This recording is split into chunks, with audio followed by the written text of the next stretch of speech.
Good evening, everyone. How are you? Wow.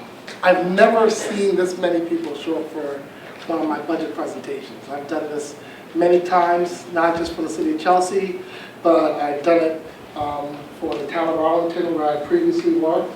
And it was not many times people want to hear the numbers, nor ask questions or be part of the budget process. So it's great to see that all of you are here. Tonight, this is our second budget session for the fiscal 26 budget for the City of Chelsea. And this is the first series that we've done this. This is the first year, or first time ever actually. I've been doing it prior to going on the City Council and trying to gauge feedback from the community. So the first time I kind of went through the slides, and I believe we have a certain time limit here. So I'm going to try to explain the budget as best as I can while allowing for questions to be asked and for clarification. I also have up here some of my team members of the finance team at City Hall. They were not expecting to sit up here. They usually would try to hide in the background, as we normally do with our numbers work. But since we had a good crowd, I prefer them to sit up here, and I'll introduce each of them. So we have the City Treasurer, Collector, Patrice Montifosco. We have our Senior Financial Analyst, Alicia Oriana. We have our Director of Budget and Grant Administration, Mr. Ed Dunn. And we have our Chief Assessor, Mr. James Sullivan, or James Sullivan, as you call him.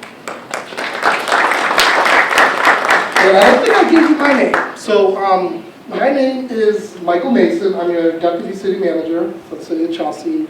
And I work directly under the City Manager, Fidel Maltez. And I am overseeing the financial operations of the city. So tonight we will get into our budget process. We'll explain a little bit of the timeline of the budget, how it's developed. We'll talk about our key priorities. We'll also get into, and instead of me looking back, I have these notes here and I just should look at them. We'll touch base on how we're funded, the revenue overview. We'll look into what we use the monies on, and then we'll look at some of the highlights and what we're looking to add to provide better services for the City of Chelsea. And then we'll tell you what the next steps are in terms of the budget development process, and as well offer opportunity for questions and answers. I've been doing this for a while, so if I do say something that you may not understand or you do not hear me, please raise your hand. I will ask you to state your name and ask me the question, or ask me whatever you're looking for me to clarify, and I will try to take a step back. Don't be shy. I'm sure that others in the room might have the same question if you're thinking about it. But if you have a general question to wait at the end, you can sure do that. So every year we usually have the same budget policy objectives, and the main thing in our roles is to make sure that the city has a sound budget and we're in a great financial position. And part of that, everybody, I'm not sure the age levels in here, but when you get to a point when you're looking to get a house, get a car, make any large purchase, lenders usually look at your financial position, your credit rating, your credit scores. And so the City of Chelsea has a great credit score, the highest probably that we will likely achieve due to certain criteria that they look at. And so our goal is to make sure that we maintain that. And so we have to be fiscally conservative when developing the budget. But also, what services can we put in our budget, or what initiatives to focus on economic development. You know, some of those can look like different ways. How do you attract people to the city to come live here? How do you make housing more affordable? How to improve the quality of life for all residents? And also businesses. So it's not just about the residents, there's also businesses that do reside in Chelsea that contribute to the economy here. And that's the same thing. So talking about neighborhood enhancements. How can we improve our neighborhoods? How can we make them feel safe? That's public safety. You know, and then how do we make the process transparent? How do we make government connect to the people? And that's the governmental philosophy, right? A transparent government, like tonight, I'm here with my colleagues to present you the budget and looking to get feedback or looking to hear your questions or maybe even hear your concerns. What I will say is that this budget here, from our point, is as close to final until City Council can make changes, right? City Council may suggest that we may go back to the drawing board and may not vote to approve this budget if they don't agree with it. But we'll talk about this process, all right? So this is a long process. I mean, we've worked on this starting back last August. We have a couple parts of our budget, which include a capital budget, which looks at how do we improve our buildings? How do we improve our equipment that we use every day? That can be computers and whatnot. How do we improve the schools? How do we improve the roads to make sure that the roads are safe? And any infrastructures that may be underneath the roads, that's all comes under our capital budget. And we started working on that last August. We worked with several department heads to go through a needs assessment phase. And then, sorry, give me a second. I can't get any bigger. I'm getting blind by age. So we then look for those needs assessments were all submitted in October. Right? So department heads submitted all the requests. We would then later interview the department heads to determine whether, you know, suss out any real needs and whether we can postpone certain things, defer to later time frames, because we only have a limited amount of money that we can spend to be responsible to the taxpayers of the city of Chelsea. After we complete that, we make a budget book with our communications team. Some of them are sitting in the back here today. We then put out a presentation in December for the capital budget. We then move into the operating budget, which is the budget that most of you will probably have some level of experience, right? Which is whether you see the trash being picked up outside, that's part of our operating budget. The police officers that may be in schools or that you see on the road, that's part of the operating budget. So we then start that process in January, where we are working with departments to identify what the operating needs are. They similarly submit requests if they want to add to the budget. Maybe they want to add a new position, like a role that will work with the community. We then will go through a process of looking at some of the contractual obligations. We also have current employees that are getting paid, and we will ensure and look at, we make sure we have enough funding to cover any of their cost of living adjustments or needs. We go through that process to come together with a budget that's drafted in the middle of February to March timeframe, and we then prepare for publication that we have to get it to the city council by a certain time. The schools have to give us their portion of the budget by the city charter by April 2nd. We have to give the city council our budget by May 2nd, which is what you're hearing this evening, is the budget that we have submitted to city council. City Council will then have a set of budget hearings in May, I think May 12th to May 14th, where they will hear each of the department budgets. And the community also gets a way to consume the budget, and if there's any concerns, they can raise it to the city councilors.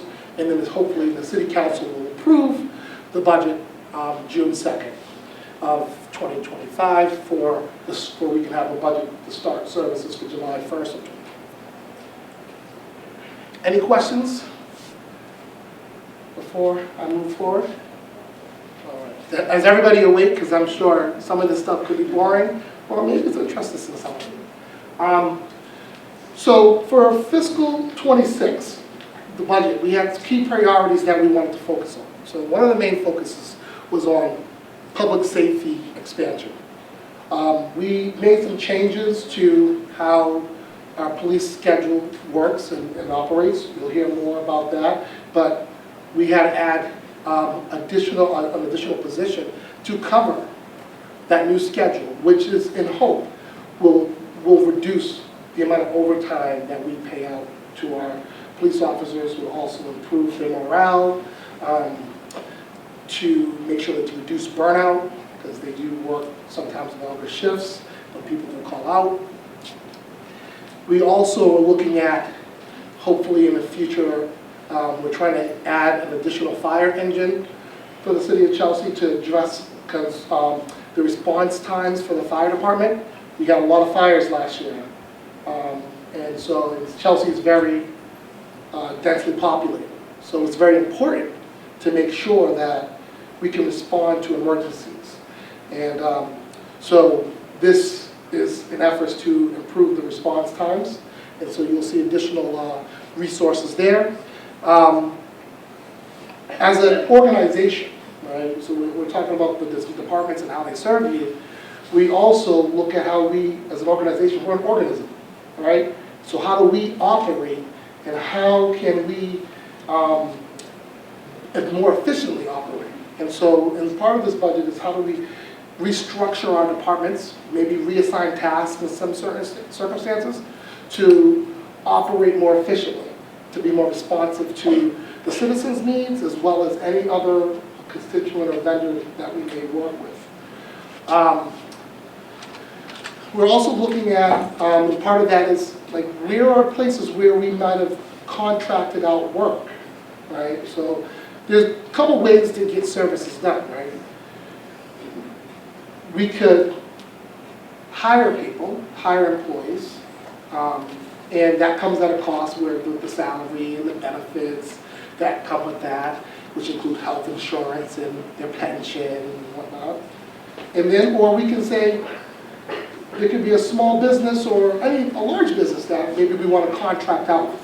So the Department of Public Works had previously contracted out their mechanical work, and you will see that we're trying to bring that in-house for cost savings in the long run. So it's a net neutral. You'll also hear us talk about the rising cost of healthcare, and we put a lot of money in investing into our future, our students, by substantially increasing the education budget and to support the needs of Chelsea Public Schools. So, I'm going to get to numbers. How many of you in here like numbers? Raise your hand. All right, not many, huh? How many of you are good with money? What do you think? Okay, that's fair. That's fair. I like that. And so, so part of the budget is like budgeting and having a plan. And so our plan for this year, for fiscal 26, is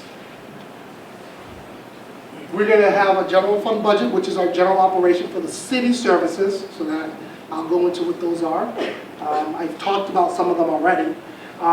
That's about $110 million, which is an increase of $6 million over last year. And we pride ourselves, because last year's budget, we added about 9 positions, and we had a 6% budget increase.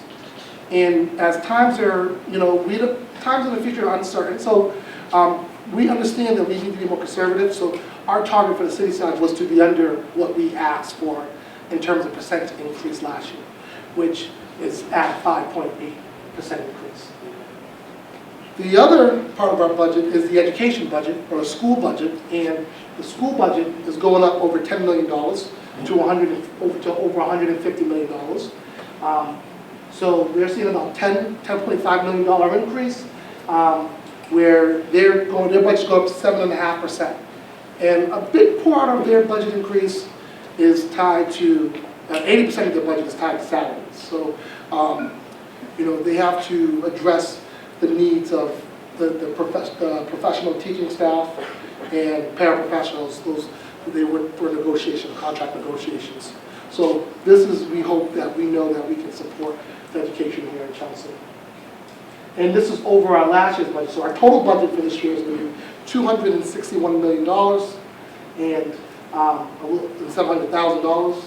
And this is compared to last year's budget of $245 million. Anybody have any questions about this?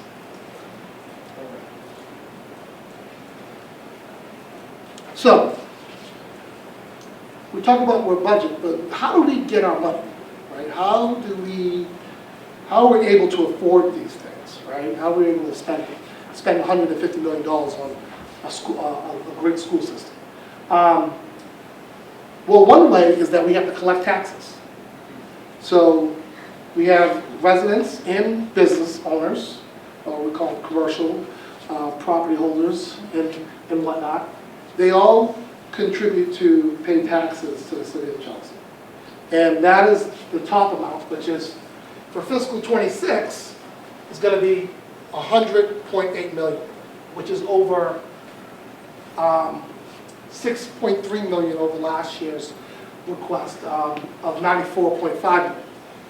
So, for those in the state of Massachusetts, there is rules to how we can, as municipal leaders, spend your money, and we cannot, that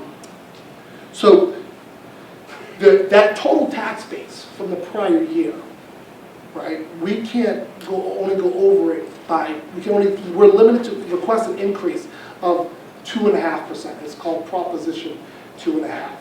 And that looks at the total tax base as an aggregate. But there's other ways to increasing taxes, which include when we have figures called new growth. Right? So when a developer comes to the city of Chelsea and wants to build maybe a property for, like, to bring a business, like I think there's a, let's think about, I'm trying to think of one that I can probably disclose. But there's one that's going to be going into Admiral's Hill. It's going to be like a production location where that is a business, that is an opportunity for the city of Chelsea to get additional tax revenue. When new apartment buildings come into Chelsea that are maybe rentals, that are opportunities. When somebody has a house, this is the simplest one, and they want to make adjustments to their house, right? Maybe they want to add something to their house. Addition to the unit. It's kind of tight in Chelsea to do that in some places, but it's possible. Or any substantial adjustment where you have to go to inspectional services to get a permit. There's a possibility that you can see a change in your taxes, and those are areas where is opportunity for new growth. So, other parts of this is we charge for services. The minor changes. Most of our revenue we try to level fund, and also license and permits. So looking at fines and forfeitures, and these amounts are about $6 million in total, but they're not substantial increase. Now, cherry sheet on here is showing that we're looking based on the governor's budget. So the governor releases a budget towards the middle to late end of January, sometimes later on an election year, where this is state revenue. that the city receives to provide services. Including in that, the largest portion of that is what we called Chapter 78, which Chapter 70 is a formula used to provide equitable education across the Commonwealth of Massachusetts. Recently, a few years back, they had the Student Opportunity Act, which made some adjustments to Chapter 70. So in that $144 million, about $122 million is coming from the state to fund education. There's unrestricted government aid in there, as well as a few other reimbursements. We are level funding what we believe are Medicaid revenue, so the school department can claim, make claims to Medicaid for services that they provide to students. And the federal government then reimburses us funds. And so that's been level funded at about $400,000. It's a conservative number, we might get more than that. We also have miscellaneous, about $1 million increase over prior years. And that is us realizing that the market has been good for us in our investments. We've conservatively budgeted the revenue forecast for our investments. We've, over the last few years, overshot that by a substantial amount of dollars, which is helping us be financially healthy and build reserves, which is always great to have reserves. How many of you have reserves in here? I hope everybody raises their hand. Reserves are good in case bad times happen, all right? But sometimes we also have the state that reviews our financials, and we don't want to straddle too far away from what we're actually collecting to ensure that we're not overtaxing the taxpayer. Any questions on any of these sections that I've discussed here? Oh, okay. What are interfund transfers? Great question. So interfund transfers would include any transfer from special revenue or parking meter receipts.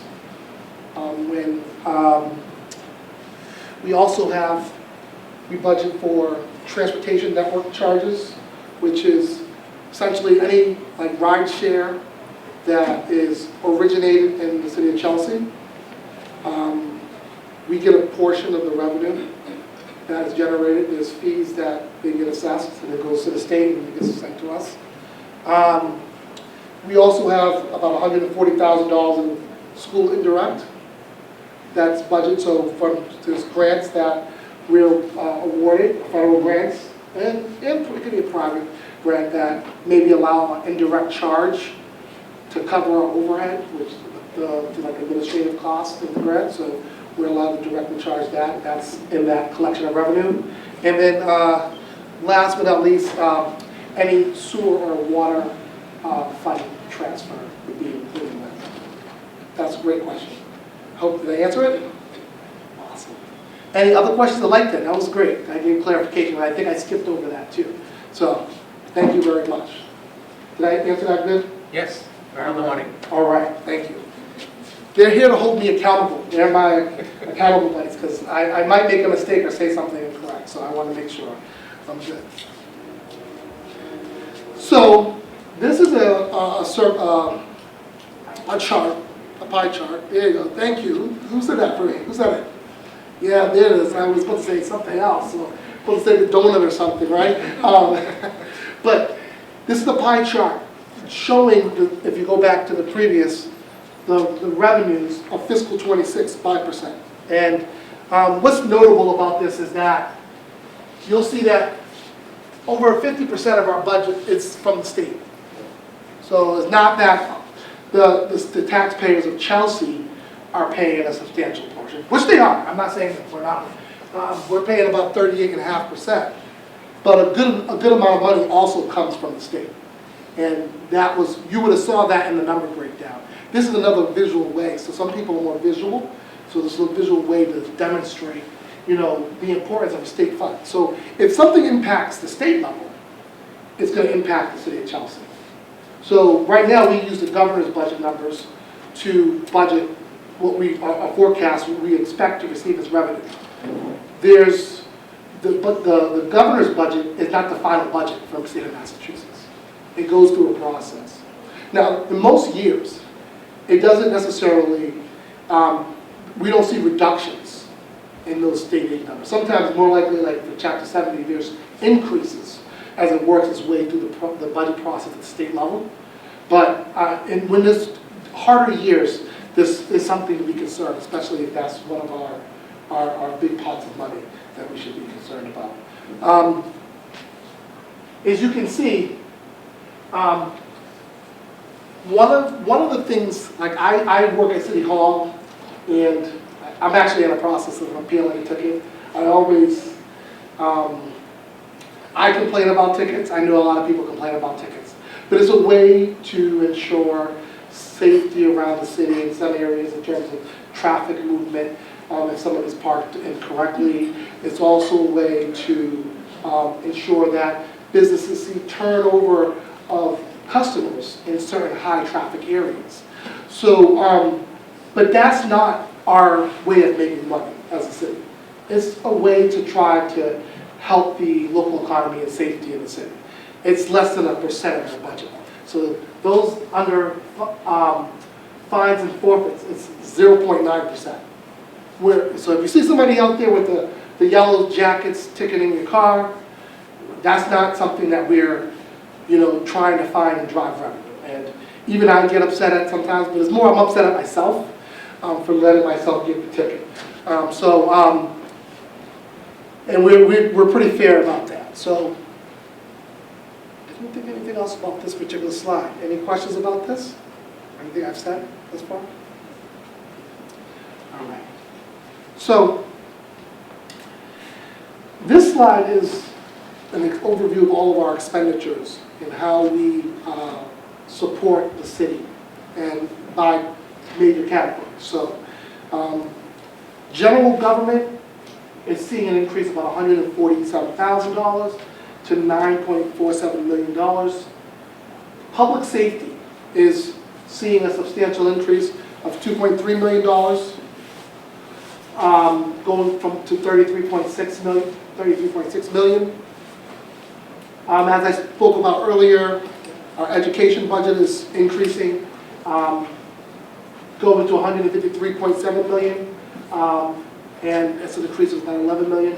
Now, if you saw earlier, I said Chelsea Public Schools is increasing by $10.5 million, but there's also regional schools in our education figure here, and so that's also seeing a substantial increase, and we'll talk about that later. Department of Public Works is going up by $196,000, and that's a modest increase of the $10.3 million budget they will receive. Health and Human Services Department, so that includes like the senior center here. Their budget's going up about $166,000. We are seeing a substantial increase in our debt service, and that's going to go up about almost $700,000 year over year, up to about $3.1 million from $2.4 million. If you are paying attention from the first budget session, there might be some people that are on Facebook that are part of that, or will watch it later on Chelsea Community TV. We were able to try to renegotiate some of our debt payment schedules, and so that number is actually a change from the last budget presentation in favor of the city.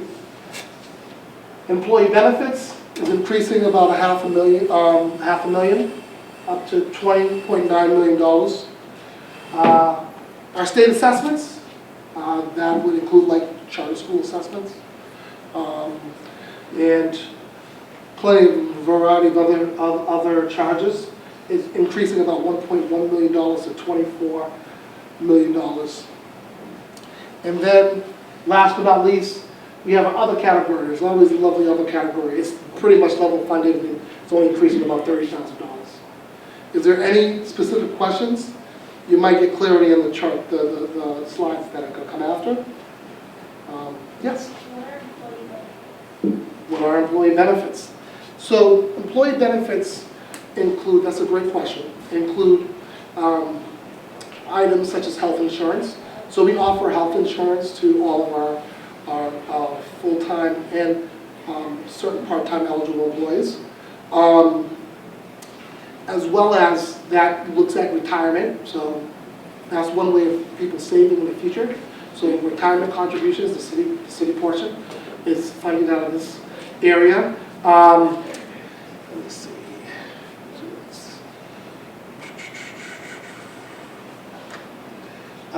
Also in that is our life insurance, a small amount that we budget and set aside for life insurance, as well as unemployment compensation and workers' compensation. So I hope that answers your question. And I know you have a question. I'll get to yours. Any other questions further to this? Yes? Is that considered for say for kids like the kids or just for like senior adults? So you mean the health insurance opportunity? So yeah, so that's a great question. So you asked, is it just for adults or is it also for children as well? So the health insurance that we offer is an offer for the adults that work here, but if the adults have a family, right, they can also get a family option where they will cover, we have insurance that will cover the children of the employees. So it's not just for adults, to answer your question. Great question. Any other question? All right. We'll go back to where I was at. Okay. So any other questions about this chart? All right. So similar to the revenues chart, this is a pie chart to describe how we spend our funds, right? So I gave the table, basically, and a substantial part, if you've been keeping up, is over 58% goes to education. And most of that is for Chelsea Public Schools. So I believe our values is where we allocate our funds and how we spend. There's a phrase that says, put your money where your mouth is. And so this tells me that we are investing a substantial amount into the future of Chelsea. With people the students that we hope that will remain here and give back to the economy.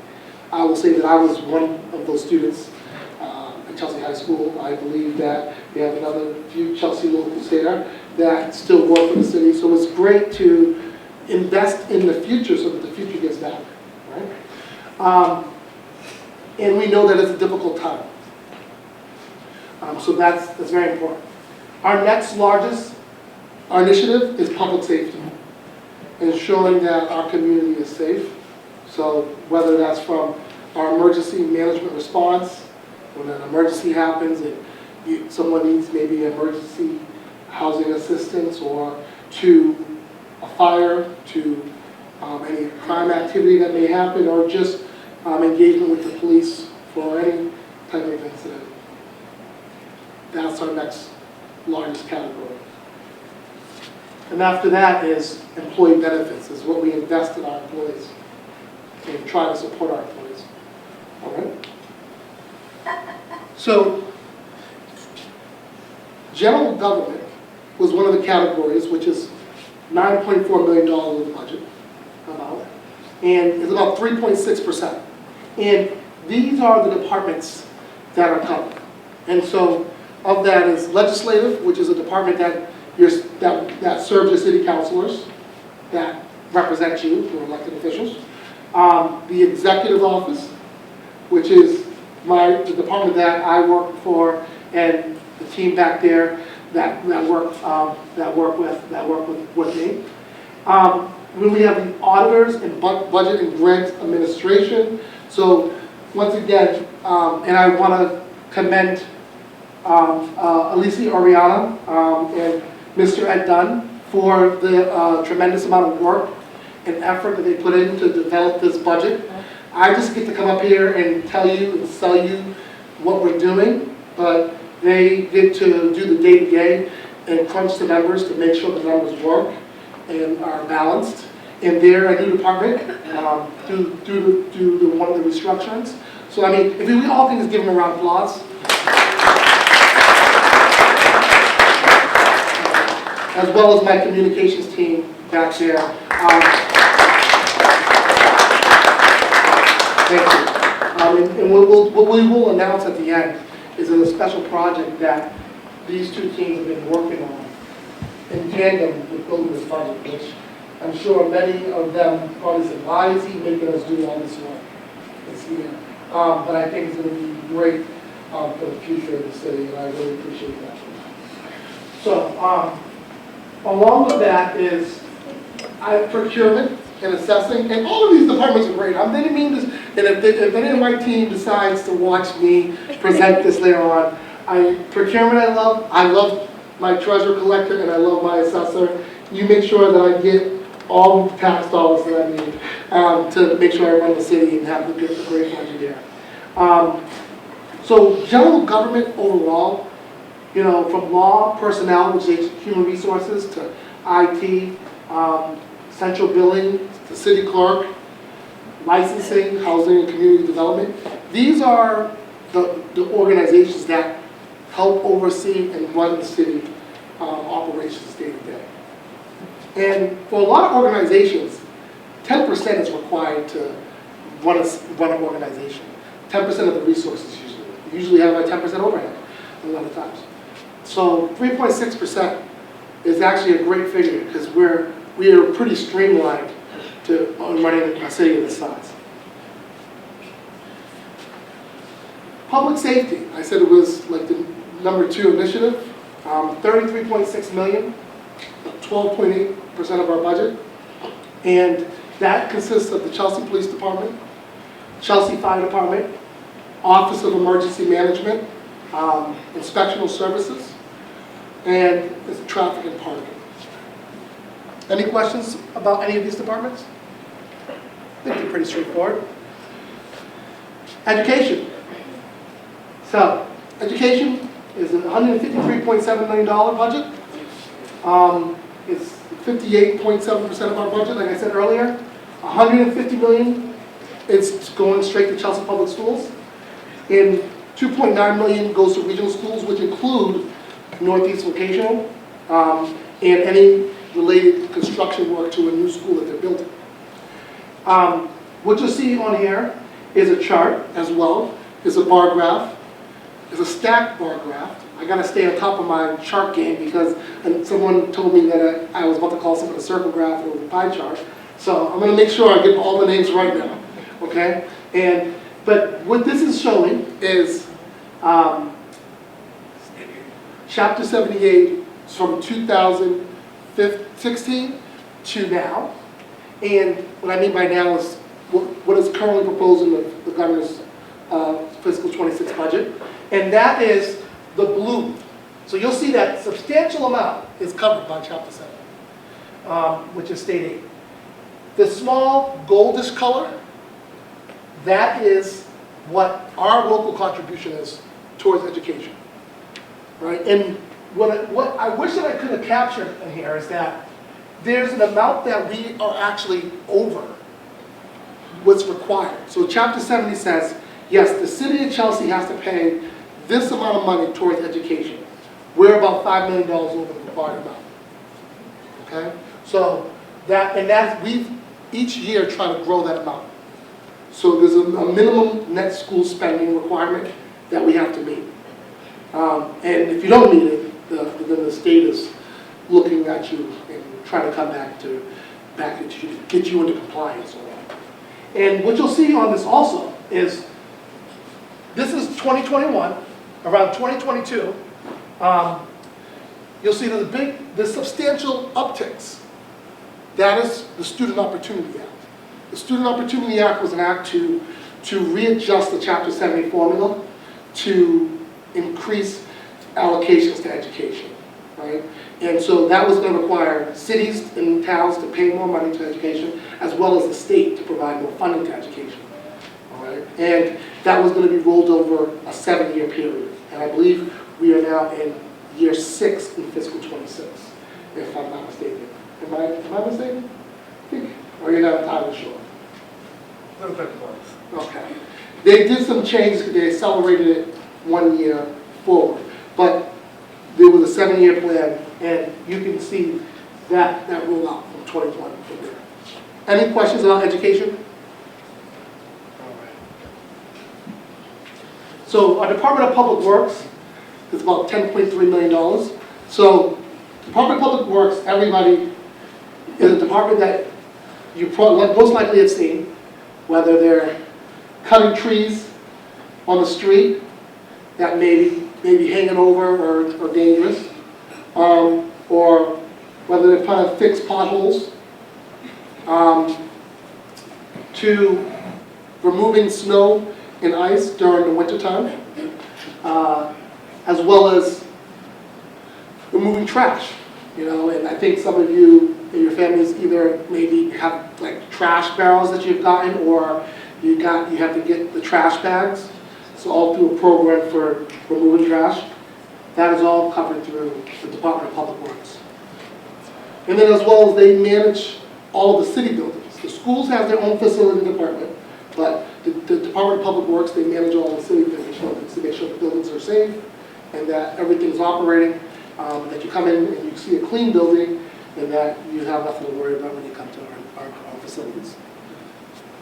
Health and Human Services includes, she stepped out, but Tracy was here earlier, and where is I? Don't see her in my eyesight, but she's the Director of Health and Human Services that oversees the Health Division, Elder Affairs, which is part of the Senior Center here, Veteran Affairs, the Public Library, and the Recreation and Cultural Affairs, which handles a program that used to be called Community Schools, which is after school, a program that is after school in some aspects, but it also provides adult learning opportunities, and as well as an athletics coordinator that and sports tourism role that is to try to bring programs here to Chelsea, to provide programs for the youth of Chelsea here.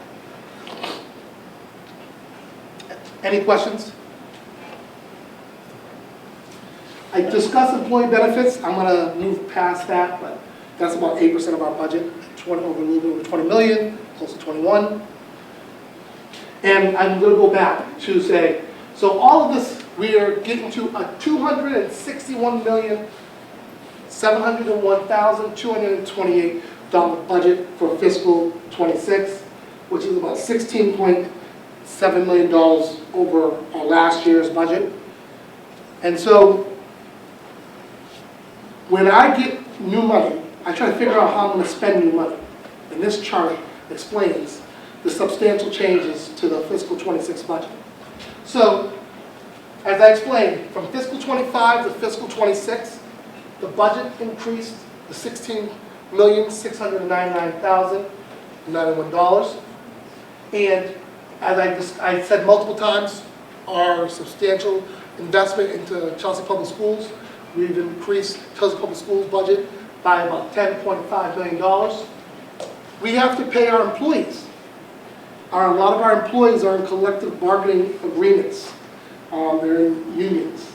And the unions negotiate for their behalf, whether it's the working conditions that they have or for their salaries and how they should be paid over the course of time as they stay with the city, whether that's longevity or through step movements. And so contractual obligation increases capture both cost of living adjustments to meet hopefully have our employees stay within the range of pay due to inflation, and then any step adjustments and any other contractual obligations that they've negotiated, which is about $2.7 million So this number was a little higher last time around, as we did some more calculation and balancing the budget. This is the actual number that, from the previous budget session. Another adjustment from the previous budget session was around our debt payments and TELP. TELP was, it was a financial tool that we used to, on a microgrid project. And when you take out, when you pay, when you swipe your credit card or you take out a loan, eventually payments need to be made.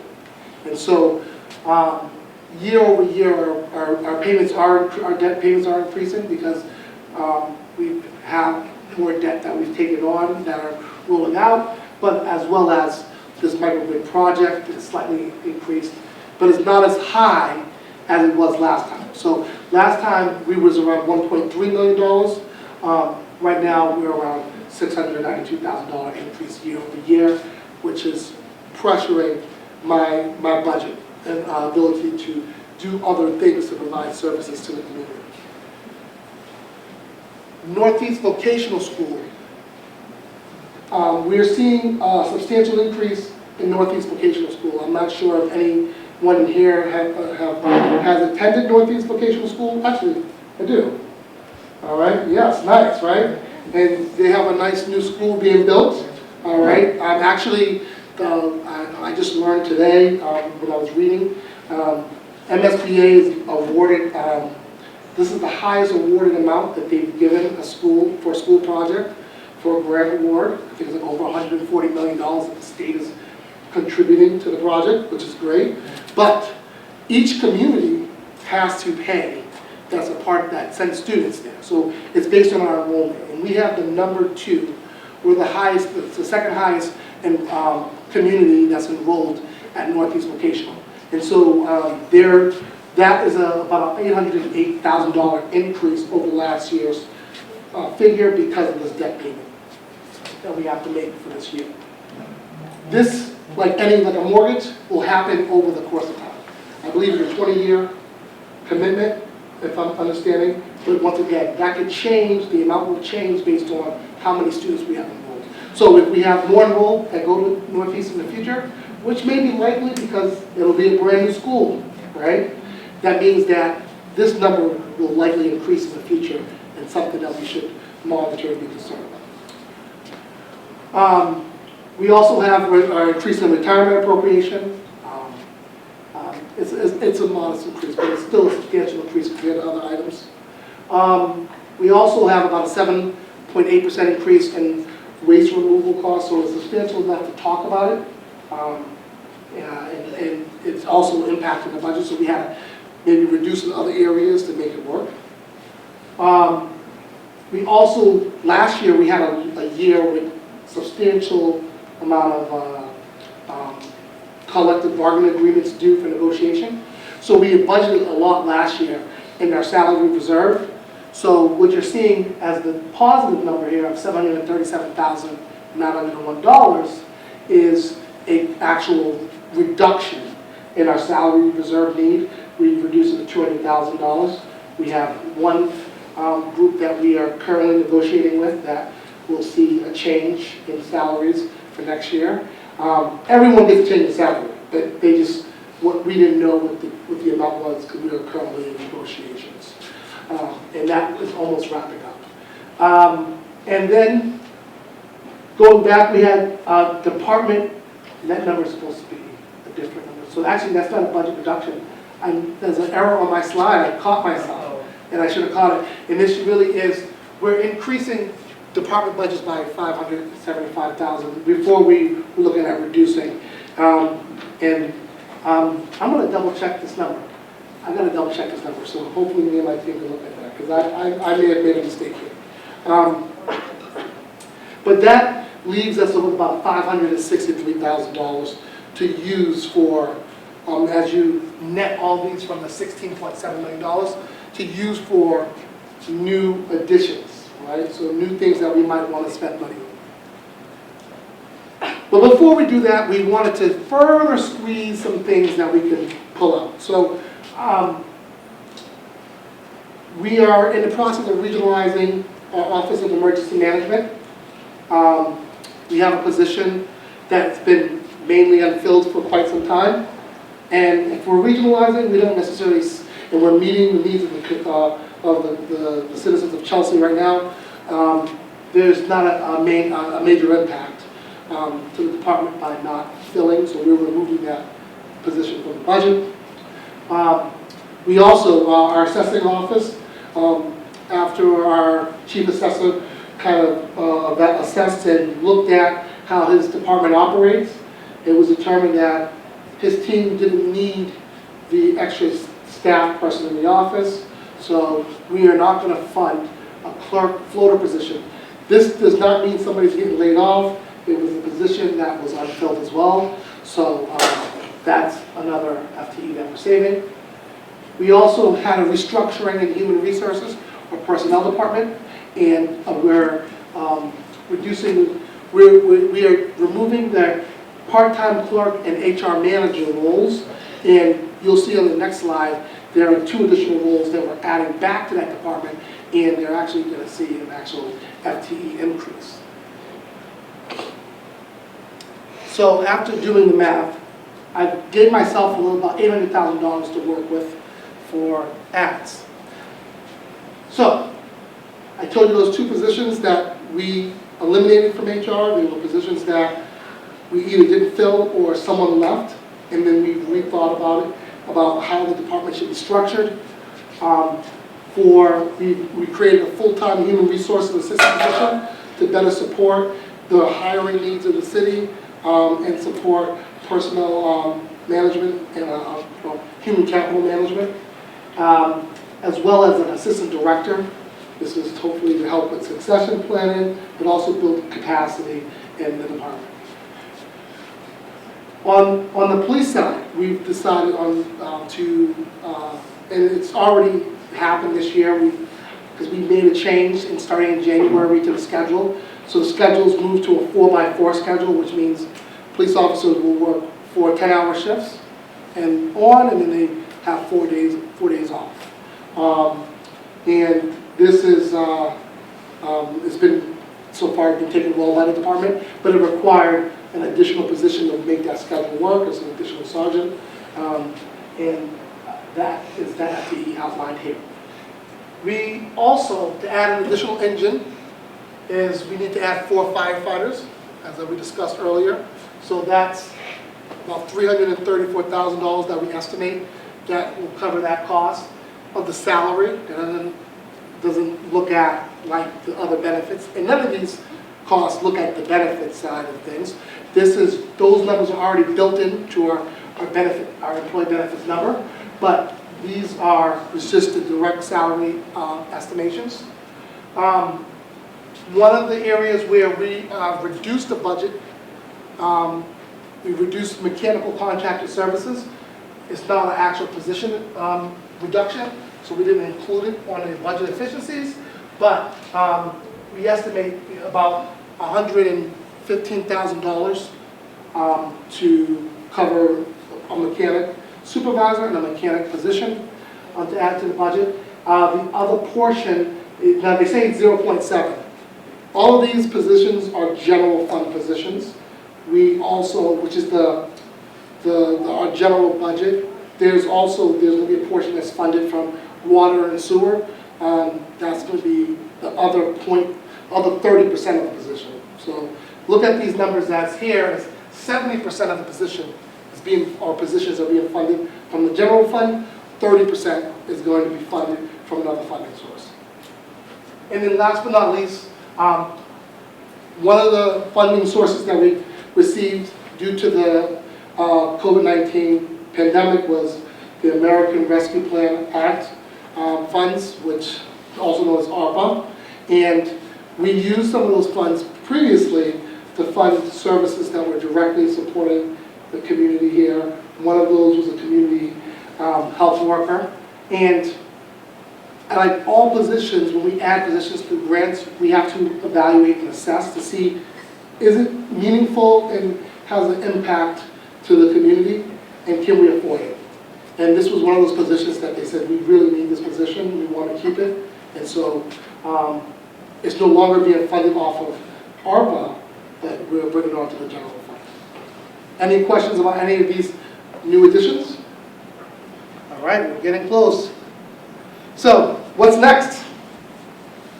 So, I said we were going to announce something today. The budgeting and communications teams have been diligently working on a new website that's going to be hopefully eventually interactive. I think it'll be pretty interactive right at launch, where you'll be able to go through our budget. It's be more transparent for you to see things and not have to go through a PDF or a book-like document. And you can jump and focus on the areas that you want to focus on. It took a lot of work for them to do this, and we confirmed today that it will be ready for the end of April, and it will be on our city website with a link. This same software will be used to help our department heads to actually efficiently develop the budget going forward, so there'll be a lot of time savings in the future. So this will save us a good amount of man hours on working, and we can do other responsibilities and clean up some other financial items. So, thank you guys. Great work to the team. We will have our budget hearings May 12th through the 14th with the City Council. That's the next part of the process, where they will get a chance to hear the budgets, hear this presentation as well, and meet, talk with each of the department heads and ask any questions that they may have, or hear any concerns that the community may have. June 2nd is when City Council has to vote or respond to our budget proposal. And we're hoping that they approve the budget to support our next fiscal year and provide great services to the community. And then July 1 is when our actual budget starts. Our budget goes from July 1 to June 30th. So we'll end one fiscal year and hopefully start fiscal 26 with a full budget appropriated by our City Council. So at this point, feedback, questions, and I know I'm right at the time because I kind of took the time. Any questions? Concerns? Well, I'm glad I kept all of you awake for the most part. And maybe ultimately, oh, you got one. Yes? Do you want to speak on the microphone or something? Okay.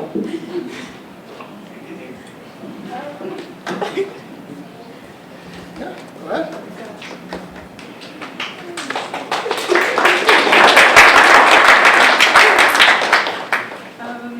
Hello, I'm Beatrice.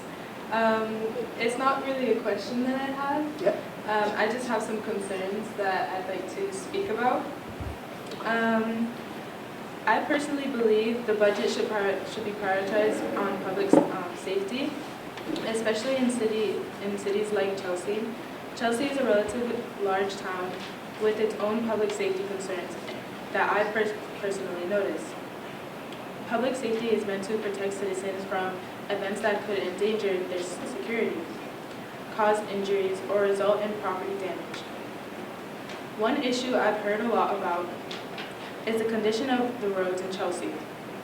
Many people have complained about the numerous potholes, and the city needs to address this by fixing the roads properly. Continuously repairing the same street is causing more problems than it's solving. The focus should be on making lasting improvements rather than quick fixes. Sidewalks are another area that needs attention. I've encountered issues with cracks, holes, and uneven surfaces, especially as we head into fall and winter. During these seasons, the sidewalks become very unsafe, with people falling because they're either slippery or damaged. Proper maintenance is critical to avoid these incidents. Lastly, to ensure the public feels safe, there needs to be more police present in Chelsea. There has been a rise in gang violence and a growing concern for some time. I've even felt unsafe at certain moments, and I know others have too. To make the community feel secure, the city should invest in more law enforcement efforts and focus on preventing gang-related activities. Thank you.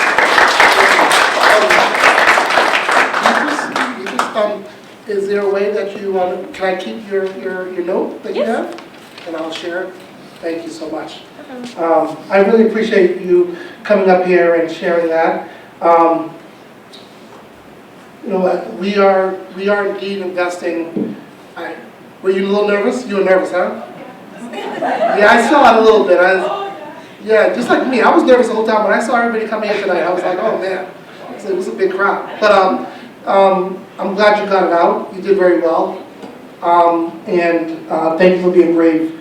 And hopefully others may have some feedback or share. Because this is the way you can make change, right? So we are like investing in public safety. Sometimes, and you talk about public works, sometimes it doesn't seem as though there's a method to the madness. But a lot of times there is. It just seems chaotic because there's multiple factors that go into planning. These questions have come up from our counselors to our Department of Public Works Commissioner, and she answered that question before, but I will definitely share these concerns, you know. And so, yeah, as me as someone that comes to Chelsea every day, I understand and feel you on what you brought up. Thank you for sharing.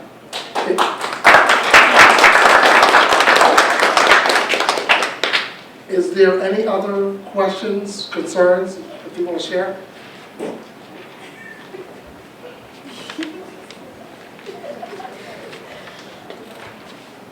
It's not really a question I have, it's a concern that I have. And I come here today to talk about a few concerns that should be thought about when thinking about what we will spend and include with the budget. Chelsea is a city full of promises, but it is also a city where many of our youth face real challenges. One area of urgent needed support for teen mothers. These young women often navigate complex responsibilities with limited resources. By investing in programs that offer child care, assistance, educational support, mentorship, and safe spaces, we can empower teen moms to pursue their goals, provide for their families, and contribute positively to our community. In addition, we must prioritize comprehensive sex education for our youth. Too many teens in Chelsea lack access to consistent, accurate, and inclusive information about their health and relationship. With the right education, young people can make informed decisions and avoid unintended outcomes like unplanned pregnancies and STIs. This is not just about information, it's about equity, safety, and future opportunity. Why sex ed? I chose sex ed because not only does it affect a lot of people, but it also affects the lives of young teens, such as lack of sleep, work, breastfeeding concerns, hormones, stress, lack of doing their homework. School is very important for students, especially students who plan on attending a college and then not being able to pay for the baby. And also school is really hard for them to do since not all colleges give that opportunity for a free ride. Lastly, I want to strongly advocate for funding that expands recreational resources and programs for youth in Chelsea, whether through sports, arts, community centers, or after-school initiatives. These programs offer essential outlets that build skills, foster positive relationships, and provide safe environments. With youth violence on the rise in many cities, including ours, it is more important than ever to invest in prevention through connection and engagement. These are not just budgetary decisions. These are decisions about the kind of future we want to build for Chelsea. By supporting teen moms, expanding sex education, and funding recreational opportunities, we are giving our young people the tools and support they need to thrive. Thank you for your time and your continued commitment to the city of Chelsea.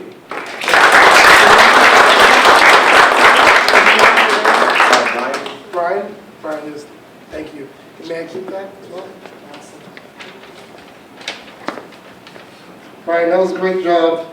I appreciate that. Brian Abrego, is that how you say your last name? Yeah. Awesome. And you bring up some valid points. What I will say is that on all of the items you brought up, none of those areas we have reduced in any such way.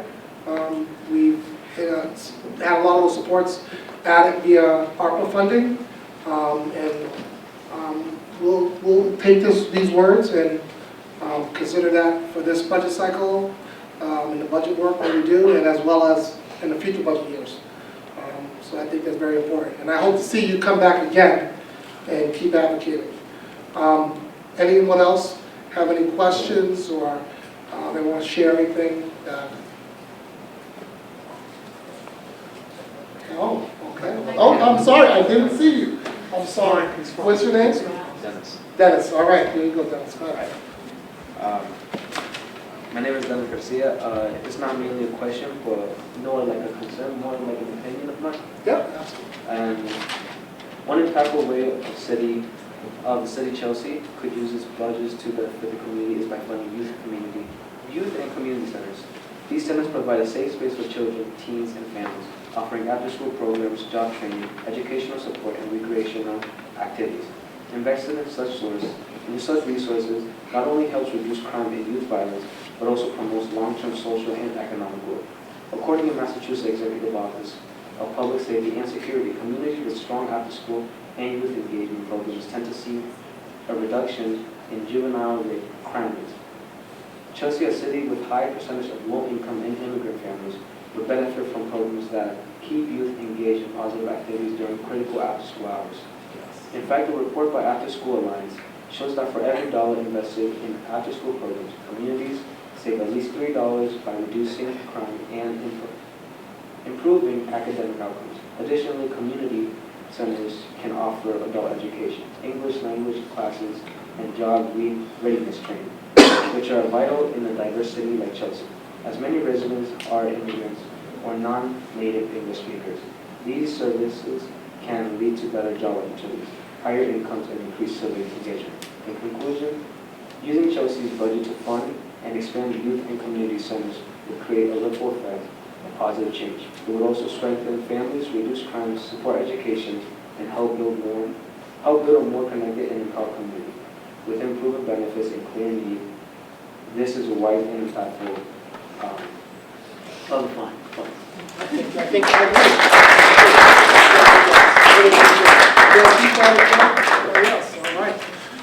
That was great. And what I want to say is that, so there are some organizations in the city that already offer some of the services. I think earlier about the teen pregnant moms. I think Roca, I believe, has some great services, as well as ways to engage with the community. But what I will say is that in my discussions with the city manager, and I know that one of the state representatives, Judith Garcia, is has been advocating for a youth center for the city of Chelsea. I think it's about finding the funds to do that. We are committed to doing that. But it's also about finding a good location, right? So that's always going to be the challenge. And space is always limited, and it's a finite resource. But Dennis, thank you for sharing your points.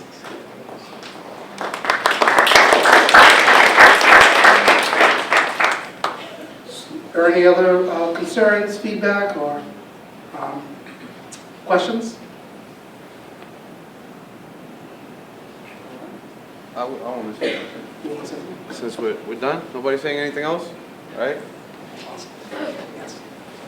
All right. So my name is William Palacios, and I'm the Youth Program Manager at La Corativa. I just want to say thank you. Thank you to the City of Chelsea. Thank you to everybody who put this together. Thank you to you for your time. Like you said, you're a little nervous. I think everybody gets nervous up here. Just want to let you guys know that we're not here to make your jobs harder. We're here to show the youth how these decisions are made, and let them know that their voice has power. You know, I think for some of us, we didn't find that out till it was too late. But you guys, I hope you guys understand that your voice has a power, and if you want to make change, you guys have to do it yourselves, right? And with the help, right, of people like this, right? It's not going against each other, it's working together to make a better community. So I want to give you guys a shout out too, because I'm really proud of you guys for stepping up. I know it's not easy, right?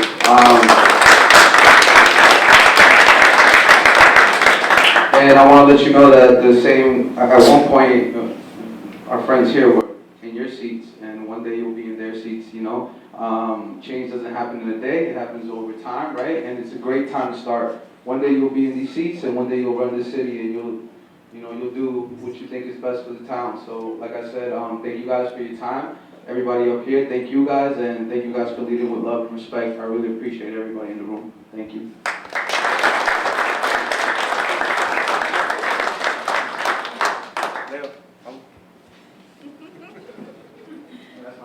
Oh, yeah. I have a little one too, so, I know. I've experienced lessons. I'm not going to say anything further. I can't close out better than that. I think that's the way to close it out. CCTV decides to cut it there. I'm glad too. All right. Have a good night, everyone. And I'll be around if you want to ask any questions. But up. We have one more. One more? Let's go. All right, come on.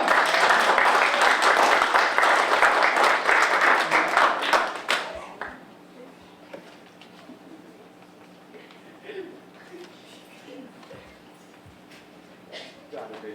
You got it. Hi, my name is Fatima. I'm 15 years old. I live in Chelsea, and I am a student from Chelsea High School. I care about being able to have jobs available for you to attend. I'm here to speak about how we should work more on having more youth jobs in Chelsea.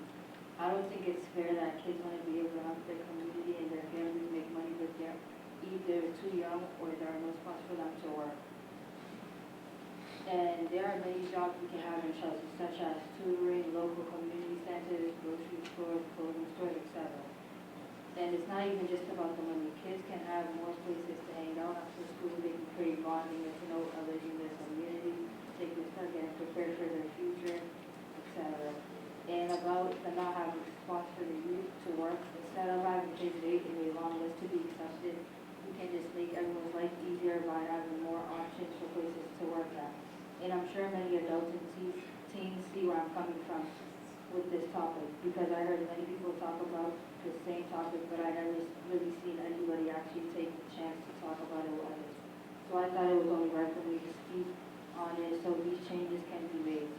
I hope when thinking about the budget and what it should be spent on, you think and consider the new generations to come and create a difference. Thank you for listening to my voice and caring for young youth like me.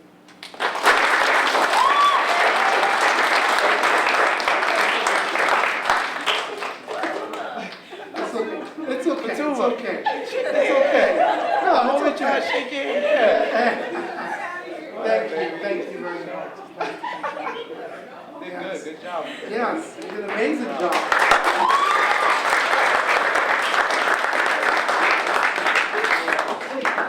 Yes, we will consider all of these things. I was once a youth worker. I worked for the collaborative at one point. I was also a youth supervisor as well for the collaborative. So I know what these programs do and how important they are. So very, very, very good points. Thank you very much. Is there? I didn't mean to say we're closed after his comments, but is there any other questions or feedback or concerns that want to be shared? All right. It's too late now. You guys were all going to be on TV, so that's great. You walked in here. You're on Facebook Live as well, so I mean, it's great. You made history tonight. Thank you very much, everyone.